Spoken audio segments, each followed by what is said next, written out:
So look, I am not the biggest fan of Rachel Maddow. Rachel Maddow was just wrong on Russiagate. Russiagate was this idea that actually Donald Trump is Vladimir Putin's puppet, and maybe he's been a secret Soviet agent since the 1980s. I'm not kidding. Jonathan Chait wrote that article. And MSNBC and CNN really leaned into this and overreached, and they were way out over their skis. And it turns out it's not true.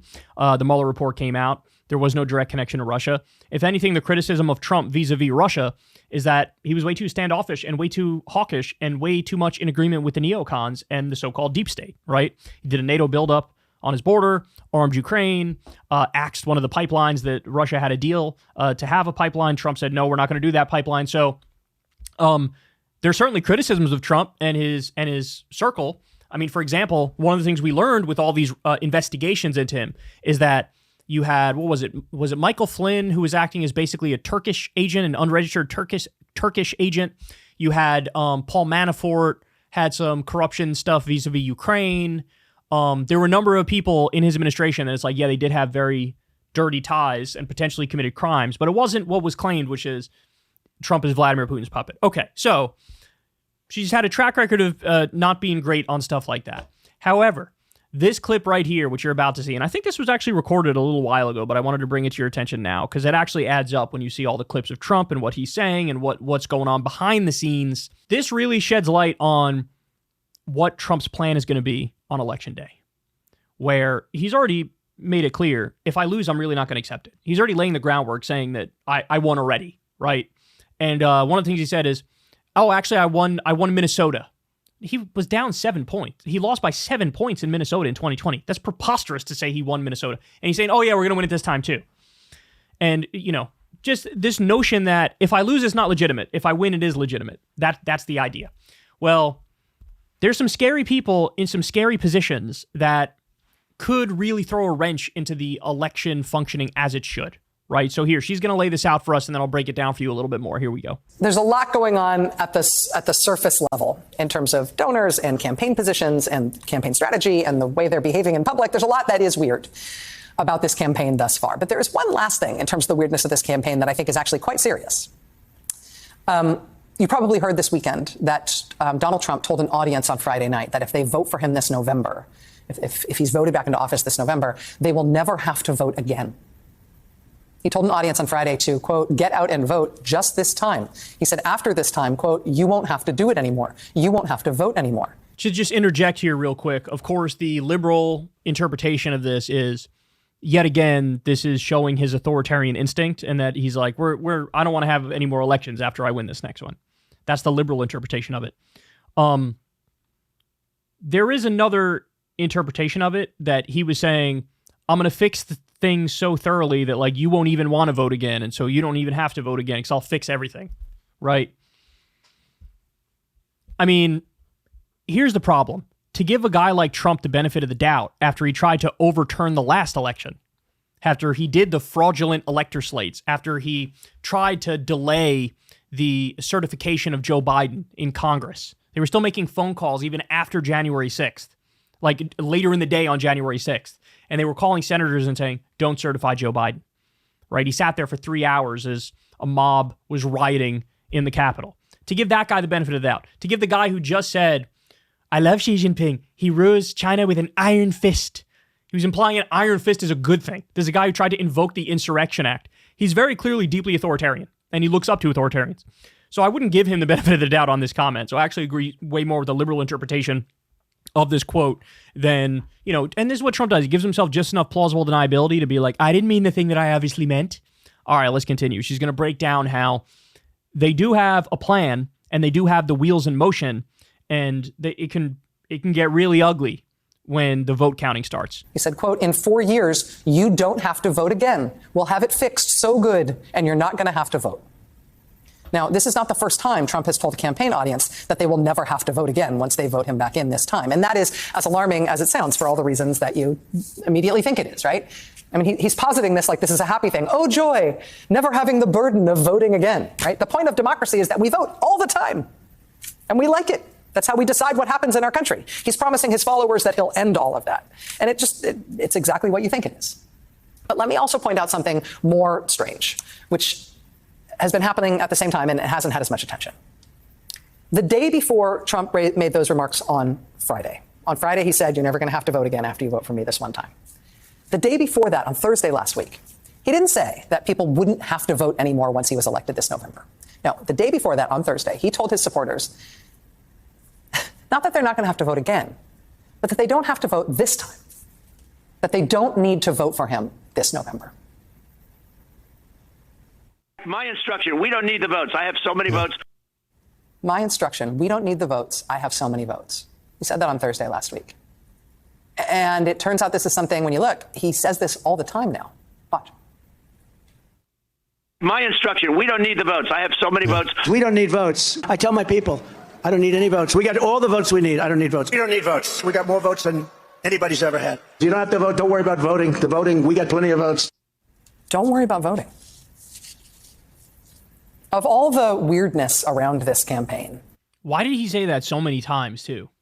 It's one of his go-to lines. What a weird thing to say when there's an election coming up and you're one of the candidates. What a bizarre thing to say. It's going to be explained. Watch. This is a truly strange thing to tell people, right?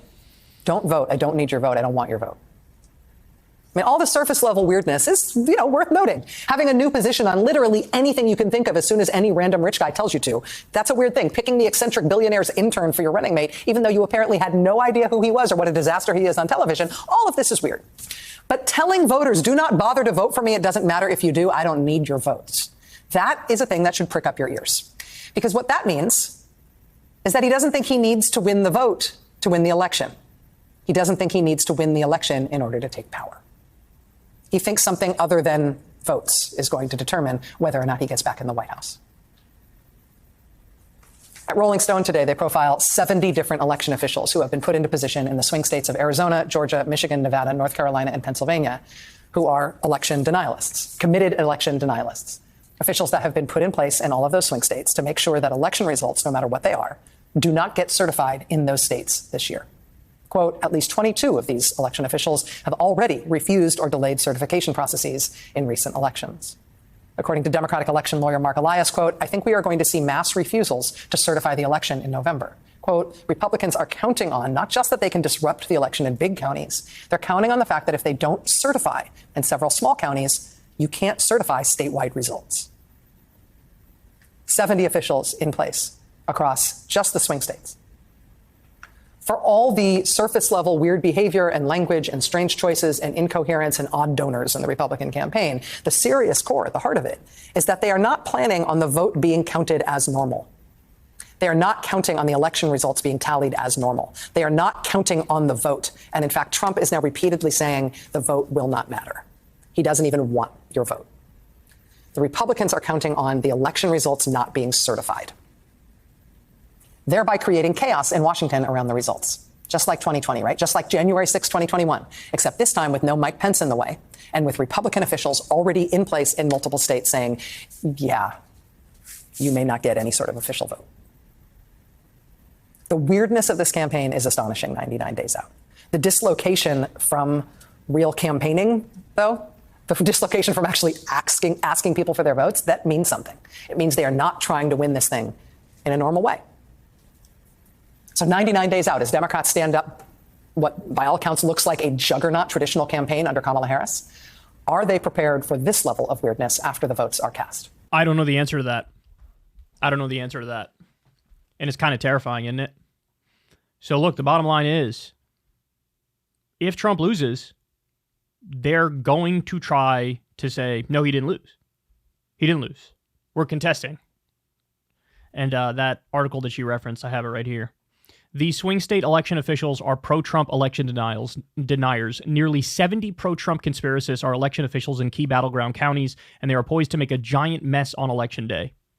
When election night comes in November, it will be up to thousands of local election officials to certify election results in their counties. Among those election officials are scores of Donald Trump supporters who believe his lies and conspiracies about stolen elections and will be in prime position to act on those beliefs to try to aid his campaign in November.